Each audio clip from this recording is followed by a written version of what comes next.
kita ini ingin membangun manusianya atau ingin membangun sistemnya kayak gitu. Ingin membangun sistem politiknya atau ingin membangun manusianya. Itu yang nanti menjadi pertanyaan.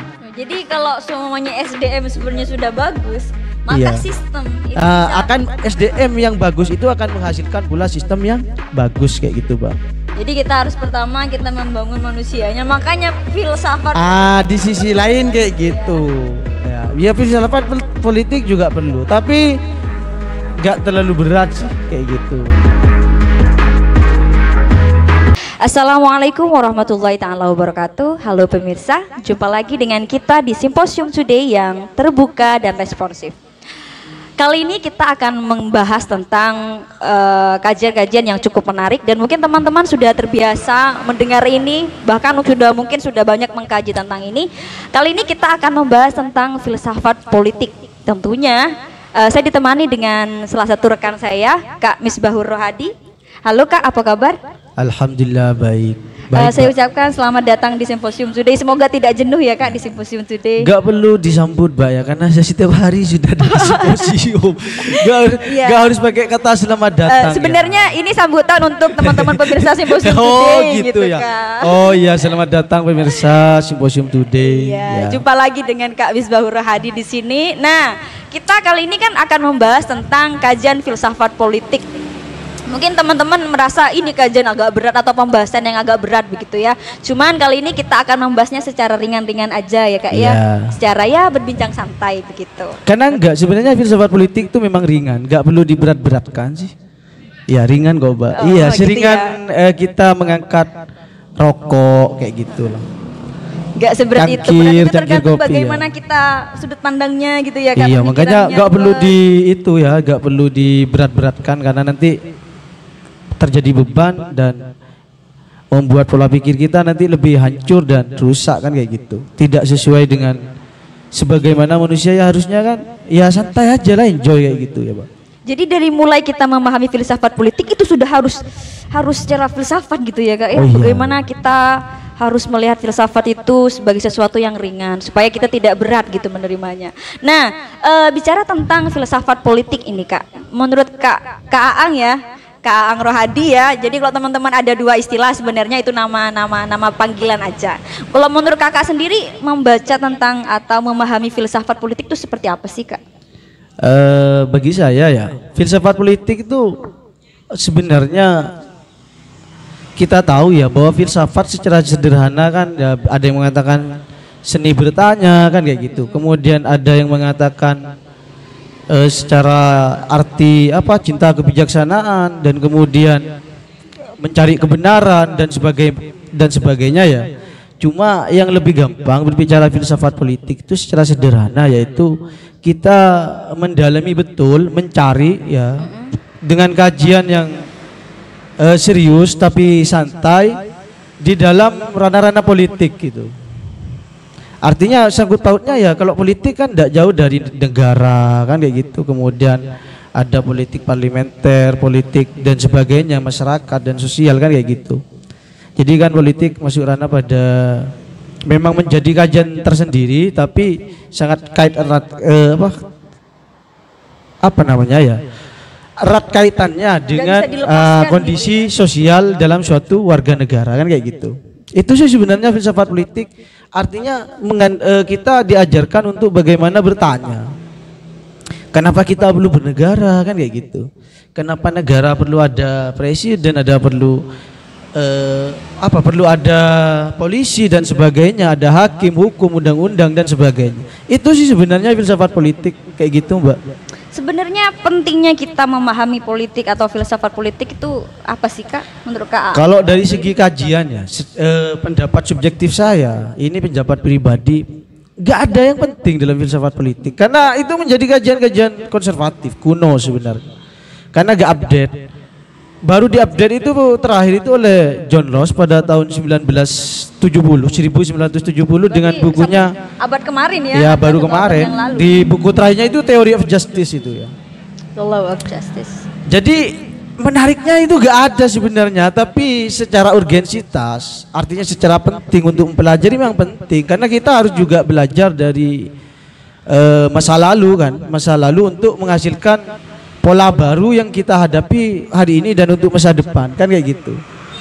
Jadi filsafat politik dikaji untuk menghasilkan filsuf politik yang mampu nanti menjawab beberapa tantangan yang dihadapi sosial, kemudian dihadapi zaman dan sebagainya lah. Banyak yang mengatakan ini era apa kan kayak gitu ya, tergantung yang memberi nama, karena kita memang kayak istilah hari ini nih memang kayak apa namanya, kayak filologi, kayak istilah dan sebagainya. Itu cuma Oh, tapi begini ya, kadangkala ketika kita bicara politik itu diidentikan dengan politikus-politikus gitu. Padahal tadi juga kakak menyebutkan bahwa politik ini perlu dipahami semua warga gitu kan. Bagaimana kita memahami sebenarnya kenapa kita perlu ada negara, kenapa kita perlu ada pemerintahan, perlu ada hukum dan lain sebagainya. Nah, yang ingin saya tanyakan adalah ketika kita membicarakan pola politik atau bagaimana kalau jika kita bicara tentang negara, sebenarnya pembacaan kakak sendiri terhadap pola politik sekarang itu seperti apa? Kayak gini ya, karena pola politik hari ini sangat bervariasi, semuanya menggunakan polanya masing-masing ya. Cuma memang ada beberapa landasan dalam kajian filsafat politik untuk dijadikan acuan, tapi ini tidak ada di suatu negara yang benar-benar menjalankan secara totalitas. Artinya secara murni itu gak ada, pasti ada adaptif lah, artinya disesuaikan dengan situasi dan kondisi. Nah kalau sekarang kata saya itu pola mainnya ya politik, ya gimana untuk menilai? Bingung Mbak ya, bingungnya kenapa? Karena saking luasnya. Hari ini tuh politik itu sudah terintegrasi dengan berbagai hal. Masuk pada ekonomi, kemudian masuk pada sosial, budaya, kemudian bisa masuk agama, sains, bahkan olahraga pun masuk kan kayak gitu. Kemarin kita tahu ada dalam politik internasional ada atlet kita ya diusir secara halus ya dengan pola medis sains, bahwa itu dianggap apa namanya ya, ada kemungkinan besar tertular COVID-19 kan kayak gitu, sehingga atlet bulu tangkis kita harus kembali pulang kampung kan kayak gitu. Padahal dan secara mudahnya tanpa rasa malu meminta maaf kan kayak gitu ya Pak ya. Apa WBF ya, WBF kan ya. WBF dengan gampangnya kemudian meminta maaf gitu. Berarti kita hanya diberikan maaf saja setelah diperlakukan secara politis. Ya, padahal lukanya sangat dalam gitu ya kan. Ya, dengan kata maaf saat ya, akan selesai, semua persoalan selesai gitu. Ini menyangkut, selain menyangkut negara juga menyangkut kehormatan warga negara kan kayak gitu. Dimana ajang olahraga itu juga menjadi kebanggaan kan kayak gitu. Ya kan alasan berbagai medis, kesehatan. Berarti kan politik sudah ada beberapa sangkut pautnya secara sains, olahraga dan sebagainya kan kayak gitu. Tapi itu sih. Iya, tapi dan begini juga Kak. Saya melihatnya kita sekarang memahami, jika kita paham secara ini ya, secara mendalam tentang apa fungsinya politik dan bagaimana posisi politik. Tetapi untuk saat ini politik itu sering dibawa ke ranah yang negatif gitu. Stereotipnya negatif. Jika kita bicara politik, di politik itu kerap, politik itu licik dan lain sebagainya. Sebenarnya yang menjadikan stereotip yang seperti ini gara-gara apa sih Kak gitu? Memang kayak gini Mbak ya. Dalam memahami politik itu memang banyak terkadang istilah yang moralis itu dijadikan alat negatif di dalam politik. Ada kata-kata itu yang amoral tapi itu justru menjadi unsur yang penting dalam politik. Seperti kata Mbak Winda tadi, licik ya. Licik kalau dalam dunia sosial bahkan agama, licik itu kan dilarang. Tapi kalau di dalam politik, licik itu diwajibkan. Dengan tanda kutip, maksud licik di sini adalah bukan kemudian membohongi orang kan kayak gitu, bukan. Tapi bagaimana kita memiliki seni bermain, merebut kekuasaan, cuman ya contoh. Itu kita juga bagaimana supaya gerak-gerik kita itu tidak terlihat oleh musuh kan kayak gitu. Itu juga licik dalam politik, dan banyak sebenarnya paradigma licik dalam politik, tapi yang penting licik dalam politik itu bermakna atau berkonotasi positif karena itu diwajibkan. Kayak seni merancang strategi. Ya, seni merancang gitu strategi. Ya. Itu pakai bahasa licik itu. Saya diajari itu pengantar ilmu politik itu waktu S1 ya. Itu memang ada unsurnya, salah satunya licik gitu. Dan jadi kalau tidak bisa licik ya jangan berpolitik. Itu kayak gitu. Kan ini bertentangan ya. Sehingga ketika Mbak Winda bertanya, "Oh, sekarang kan politik Kak negatif apa ya?" Karena memang ada apa ya, bisa katakan gap of meaning kata saya tadi itu. Tapi juga seringkali politik juga begitu sih Kak. Maksudnya begini, mungkin untuk orang-orang yang tidak paham politik atau yang anti politik gitu ya, merasa bahwa kalau mau terjun di politik pasti ada senggol-senggolan, pasti ada yang ya perebutan kekuasaan kan sangat sengit gitu kan. Ya namanya. Jadi kan pastinya ada strategi-strategi yang pada akhirnya juga kalau konotasinya negatif gitu. Iya, itu gimana Kak? Ya kan namanya kan politik itu erat dengan kompetisi ya. Iya. Kompetisi merebutkan sesuatu yang memang atau dirasa wajib atau menjadi hak untuk kita rebutkan kan kayak gitu. Sehingga kalau soal senggol-senggolan ya biasa kan kayak gitu, Pak. Cuma memang ada batasan di situ. Dan itu pasti nanti akan dikembalikan pada landasan suatu sosial dan budaya yang ada di masyarakat. Kalau pakai bahasanya Jejerosu itu perlu ada civil religion ya, atau apa ya, agama politik kayak gitu. Ya, aturan main gitu ya. Aturan main ya, sebagaimana seharusnya politik itu berjalan gitu biar sesuai dengan kondisi sosial, anggaplah tidak melanggar norma atau dogma kan kayak gitu. Cuma hal ini harus bersifat kepentingan umum, bukan bersifat secara pribadi dari berbagai ajaran agama tertentu kayak gitu, Mbak. Ya idealnya kan begitu ya, kayak cuman gitu. Nah, kita bicara tentang tadi Kakak menyebut bahwa politik itu sebenarnya tentang filsafat politik itu sudah nggak update lagi. Terakhir itu abad ke-20 di oleh John Rawls gitu ya. Nah, terkait tentang filsafat politik tadi, kira-kira aliran politik yang mana yang relevan untuk kita angkat atau diterapkan dengan kondisi sosial yang terjadi di negara kita saat ini gitu ya. Ribet banget. Berarti ini sudah mengacu pada asumsi pribadi ya. Iya. Subjektif nggak? Kenapa? Karena sosial dan budaya itu kan dinamis, Mbak. Artinya bergerak cepat dan mudah berubah-ubah, fleksibel lah kayak gitu. Iya. Tentu juga perlu suatu aliran yang juga update setiap ada fenomena perubahan kan kayak gitu. Nah, jika ditanya aliran yang mana, kalau asumsi dasar saya kita harus mencari filsuf politik baru, ya kan? Dan yang dapat menghasilkan konsep baru dari pemikirannya, dari kontemplasinya, artinya merenung secara mendalam dari diskusinya, itu untuk menghasilkan suatu konsep atau ide gagasan yang terbaru. Sehingga ketika ditanya aliran yang mana, mohon maaf Mbak, saya nggak bisa menjawab kayak gitu ya. Tapi kayak gini Mbak Winda ya. Gimana tuh Kak? Gimana? Bagaimanapun kata politik itu jangan kemudian menjadi beban dalam kehidupan kita. Karena saya katakan tadi filsafat politik itu ringan, kayak kita minum kopi. Jadi nggak perlu diberat-beratkan. Kalau kita nonton film Nusantara kayak Kian Santang kan, saya pernah mengungkap bahwa ada seorang patih mengatakan takdir menentukan kita hidup satu kali kan kayak gitu. Tapi politik dapat memberikan kita hidup 1000 kali kayak gitu. Artinya apa? Politik itu tidak pernah kering dari suatu wawasan dan gagasan. Nah ini memang tugas kita. Entah gak tahu saya kenapa filsafat politik ini gak update sampai hari ini. Apa mungkin belum ada yang fenomenal? Ya, ada yang fenomenal, belum ada yang fenomenal dari karya yang mengarah pada filsafat politik itu sendiri. Bagi saya untuk hari ini, jika berbicara sistem, aliran untuk dikaitkan dengan aliran, bisa hari ini Indonesia ini aliran politiknya bisa bagus. Cuma memang kelemahan kita adalah dari SDM kayak gitu. Ada pertanyaan sebenarnya kepada pemirsa untuk dipikirkan bersama. Ya, kita ini ingin membangun manusianya atau ingin membangun sistemnya kayak gitu. Ingin membangun sistem politiknya atau ingin membangun manusianya?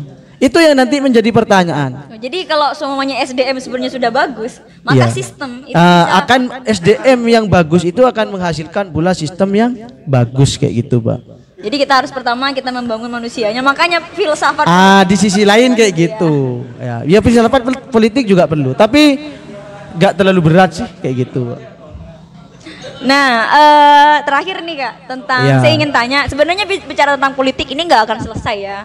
Mungkin nanti teman-teman juga jika ada yang ingin ditanyakan bisa isi di kolom komentar biar nanti kita dari Simposium Today akan membantu menjawab, atau semuanya agak perlu dijelaskan lebih dalam, kita akan membuat video lagi tentang filsafat politik. Nah, terakhir nih Kak, kira-kira nggak perlu sih membuat video yang lebih dalam lagi, sudah saya katakan filsafat politik itu ringan. Siapa tahu dia penasaran gitu Kak. Enggak, mohon maaf, apalagi dalam situasi atau kondisi mahasiswa ya. Kalau tidak berbicara filsafat politik ngopinya itu aneh bagi saya. Aneh. Kenapa? Mohon maaf ya, secara sederhana kita sedikit berpikir cuman, oh saya punya tetangga dia nggak punya pekerjaan gitu. Nah, itu jangan kemudian disalahkan secara individu. Oh dia malas apa? Kan enggak, kan saya sempat kepada Mbak Winda menjelaskan bahwa terkadang ada sistem di mana yang sistem politik di mana yang memang menggerus orang-orang yang bawah, kan kayak gitu. Penghasilannya nanti enggak sama. Lah kalau sudah mahasiswa bicara seperti itu di warung-warung, itu enak. Kembalikan pada jejak sejarah. Dulu itu sejarah kafe itu biasa diobrolkan seperti itu, realitas sosial, fenomena. Jadi isu-isu seperti ini sudah jadi bahan-bahan yang bincangan. Nah iya, makanya kan nggak usah jauh-jauh ya. Kembali kepada sejarah Orde Baru, kita kan dilarang kan ngopi kemudian berbicara pemerintah itu dalam sejarah disebutkan kadang-kadang nanti hilang kan kayak gitu ya. Banyak aktivis-aktivis yang hilang kan. Dianggap membahayakan ya, dianggap membahayakan. Mahasiswa-mahasiswa ini berkumpul gitu ya. Ya, kayak gitu. Memang filsafat politik sih perlu dipelajari tapi dengan catatan untuk menghasilkan pola politik yang terbaru ya. Kayak gitu. Sehingga agak berat. Sebelum kita ke manfaat tadi, saya ingin tadi sempat kemarinnya sempat ada yang bisik-bisik gitu Kak. Iya gimana? Dia mengatakan bahwa saya nggak suka politik. Jadi maksudnya dia merasa bahwa dirinya tuh anti politik gitu. Tapi tanpa sadar sebenarnya orang-orang yang anti politik ini dia justru dijadikan alat politik gitu Kak. Nah, pendapat Kakak tuh seperti apa terkait fenomena yang seperti itu? Kalau ada bahasa anti politik kayak gitu ya. Iya. Itu adalah kalau bagi saya suatu narasi yang dihasilkan dari logika yang salah. Pertama, fenomena hari ini kita gak bisa memilih negara kan kayak gitu. Maksudnya gak bisa, kita gak mau bernegara saja gak bisa kan kayak gitu. Berarti anti politik itu adalah apa? Falasi. Cara berpikirnya itu ada yang gangguan ya di dalam pola pikirnya. Kalau berbicara saya anti perilaku politik yang amoral, tidak masalah. Berarti yang dikritik adalah subjeknya. Berarti manusianya, perilakunya ya. Kalau sistemnya, yang namanya sistem ya bukan tidak perlu dikritik, tapi dikritik kan dinamis, Mbak. Namanya keilmuan kan dinamis, artinya harus disesuaikan terus. Cuma kalau berbicara bahasa dengan anti politik itu juga ambigu, absurd artinya. Ya kalau anti politik ya harus mati kayak gitu. Iya. Jadi politik itu sebenarnya kita jalani setiap hari gitu ya. Dan kalau misalnya yang kita maksud adalah yang amoral, maka fokuskan ke situ aja gitu ya. Buktinya ya dari bahasanya Mbak Winda saja kan. Ada Kak orang yang anti politik justru dia dijadikan alat politik kan kayak gitu. Iya. Hanya gara-gara dia anti politik dijadikan alat, berarti perlu memahami politik yang sebenarnya biar tidak menjadi alat kan kayak gitu. Itu kan pentingnya juga paham politik gitu berarti ya kan ya. Pertanyaan yang jawabannya ada di pertanyaan itu sendiri. Itu nggak tahu saya kalau dalam kajian. Iya, jadi maksudnya apa ya? Kalau dalam kajian linguistik itu saya nggak tahu apa itu. Jadi ceritanya dia tuh curhat Kak gitu ya. Oh, curhat. Jadi saya melihatnya sebenarnya dia justru dijadikan alat politik gitu. Oh, kayak jadi, gitu ya. Ini pertanyaan sekaligus tanggapan saya gitu kan. Tapi memang perlu Mbak ya belajar politik ya minimal dasar, kemudian strategi tapi nggak terlalu diberat-beratkan lah kayak gitu. Supaya tidak jadi pemirsa itu biar ringan saja atau sederhana memahami politik dengan logikanya sendiri yang mudah sederhana gitu. Nggak perlu ribet teoritis apa. Cuma Kemarin kan simposium sempat mengangkat filsafat politik dengan berbagai tokoh. Itu dengan mungkin dengan harapan akan ada nanti filsuf politis yang terbaru yang lebih menghasilkan atau sesuai atau tadi memberikan jawaban kayak gitu. Tidak menutup pada tokoh itu kan kayak gitu. Bagaimanapun kan kita mau mengkaji punya Plato itu utopis yang pertama. Punya Rousseau juga utopis kalau dalam diskusi kita kan kemarin kayak gitu. Punya Niccolo juga utopis untuk dilakukan hari ini. Karena manusia hari ini itu sudah tidak ada yang ditakuti kayak gitu kan. Tuhan sekalipun terkadang manusia berani kan kayak gitu untuk melanggar perintahnya kan kayak gitu.